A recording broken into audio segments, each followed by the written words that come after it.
আসসালামু আলাইকুম। আজকে আমি কতগুলো পুরানো বিভিন্ন দেশের কয়েন নিয়ে বসলাম। আজকে গুরুত্বপূর্ণ একটি বিষয় নিয়ে আলাপ করব। আমি কথা বলব মুদ্রার প্রাইস নিয়ে। কিভাবে মুদ্রার প্রাইস নির্ধারণ করা হয়ে থাকে। তবে তার আগে একটা কথা বলে নিই, মুদ্রার প্রাইসটা সাধারণত আপেক্ষিক। একেকজন একেকভাবে নির্ধারণ করে থাকে। তারপরেও আমি যে মেজর ফ্যাক্টর বা নরমাল ফ্যাক্টরগুলো আছে তার মধ্যে একটি ফ্যাক্টর নিয়ে আলাপ করব, মেজর একটি ফ্যাক্টর নিয়ে আলাপ করব। ধাপে ধাপে আমি চেষ্টা করব আপনাদেরকে এই কথাগুলো বলার জন্য। আপনি জানেন অনেকের কাছেই ইন্ডিয়া, ইউরোপ, আমেরিকা স্বর্ণরৌপ্য মুদ্রা থাকে, কিন্তু যখন কেউ আমাকে জিজ্ঞাসা করে মেসেঞ্জার, হোয়াটসঅ্যাপ অথবা কল করে যে ভাইয়া এই মুদ্রার প্রাইস কেমন, যেমন কিছুদিন আগে আমাকে ইউএসের $1 সুসানের একটা কয়েন নিয়ে, এই যে যেমন এই কয়েনটি নিয়ে জিজ্ঞেস করেছিল, $1 সুসানের এই কয়েনটি নিয়ে। আমি তখন তাকে বললাম ভাইয়া এটা সাধারণত ইউএনসি কন্ডিশন বা আর ভালো কন্ডিশনে আমাদের নিউমেস্টিক গ্রুপগুলোতে 200, 250, কোনো কোনো ক্ষেত্রে কেউ 300 টাকাও চায়। কারণ যেহেতু মূল্য আপেক্ষিক, তার জন্য এক একজনের দাম এক এক রকম হতে পারে। তবে 300-র উপরে আমার মনে হয় না যাওয়া উচিত। আমি যা বলি 200, 250 বা ম্যাক্সিমাম 300, তিনি অবাক হয়ে যান এবং বলেন ভাইয়া এই মুদ্রার প্রাইস তো 40,000 টাকা। বিভিন্ন বিদেশি অনলাইনে দেখলাম এটার দাম তো 30-40 হাজার টাকার হওয়ার কথা ছিল। তাহলে কিসের ভিত্তিতে 200, 250 বা 300 টাকা হতে পারে? তো যাই হোক, এটা হয়তো আপনারা ধরে নিতে পারেন কোনো গল্প বা ধারণা। এরকম হয়, আপনারা যারা নিউমেস্টিক গ্রুপে, অ্যান্টি গ্রুপগুলো আছেন, তারা অবশ্যই জানেন এবং দেখেন এক একজন এক একভাবে দাম চাইতেই পারে, মূল্য আপেক্ষিক বিধায়। তাহলে কিসের উপর মুদ্রার প্রাইস নির্ধারণ করে? এটাই তো কথা। কিসের উপর মুদ্রার প্রাইস নির্ধারণ করে? আসলে মুদ্রার প্রাইস কিছু ফ্যাক্টরের উপরে নির্ভর করে থাকে। আমি তার মধ্যে আজকে একটি ফ্যাক্টর নিয়ে আলাপ করব এবং ধাপে ধাপে ছোট ছোট ভিডিও করে আপনাদের সাথে আস্তে আস্তে আমি আপনাকে জানাবার চেষ্টা করব আমার মতামতটুকু। আমি আজকে যেমন এর একটি মেজর ফ্যাক্টর নিয়ে আলাপ করবো এবং আপনাদেরকে জানাবো number of mintage. Number of mintage, mintage হয়তো অনেকে না বুঝলো বাংলায়, যে কতগুলো কতগুলো সংখ্যক মুদ্রা তৈরি হয়েছিল বা একটি মুদ্রা কত পিস তৈরি করা হয়েছিল।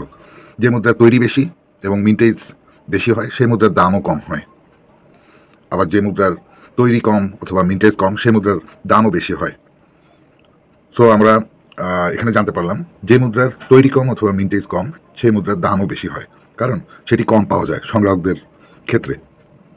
যদি আমরা বাংলাদেশের, যে এখানে যেমন বাংলাদেশের দুটি 2005 সালের, এটাও 5 সালের, এটাও 5 সালের, জি 2005 সালের কথাই বলি।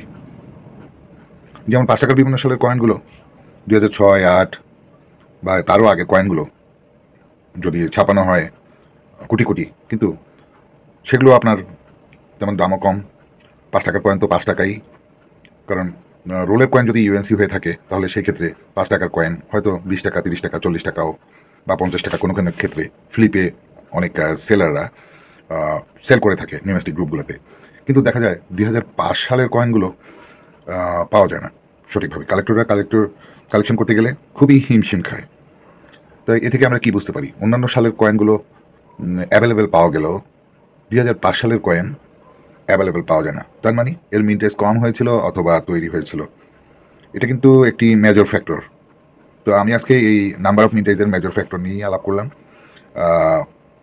সামনে হয়তো আরেকদিন আরেকটি ফ্যাক্টর নিয়ে আপনাদের সাথে আলাপ করব। তাহলে আপনারা অবশ্যই বুঝতে পেরেছেন যে 2005 সালের কয়েনটি কম তৈরি হয়েছিল অথবা মিন্টেজ কম হয়েছিল, যার জন্য আমরা সংগ্রাহকরা 2005 সালের কয়েনগুলো কালেকশন করতে গেলে বিড়ম্বনায় পড়তে হয়।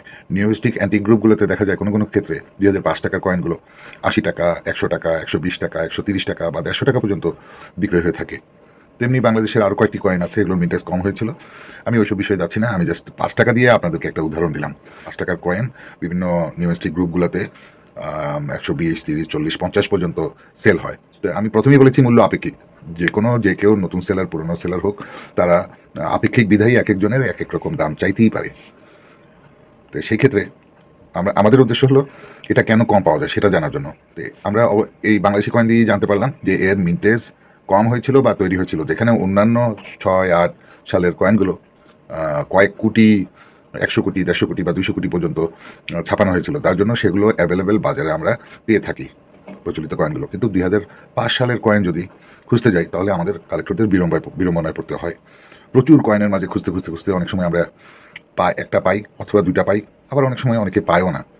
যার জন্য এগুলো আমরা মাঝে মাঝে নিউমিস্টিক গ্রুপগুলোতে অনেকে এগুলো লেখে পোস্ট করেন যে আমি এত হাজার টাকা কয়েনের মধ্যে, ভাঙতি কয়েনের মধ্যে আমি একটাও পাইনি।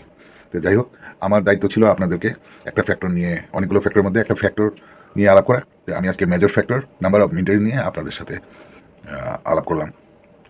আমার মনে হয় আপনারা সহজেই বুঝতে পেরেছেন নাম্বার অফ মিন্টেজ কেন এই কয়েনগুলো কম পাওয়া যায় এবং দাম বেশি হয়, বা এই কিসের ভিত্তিতে মুদ্রার দাম নির্ধারণ করা হয়। তো নাম্বার অফ মিন্টেজের ভিত্তিতেই অনেক সময় মুদ্রার দাম নির্ধারণ করা হয়ে থাকে। তো ধন্যবাদ সকলকে, ভালো থাকবেন।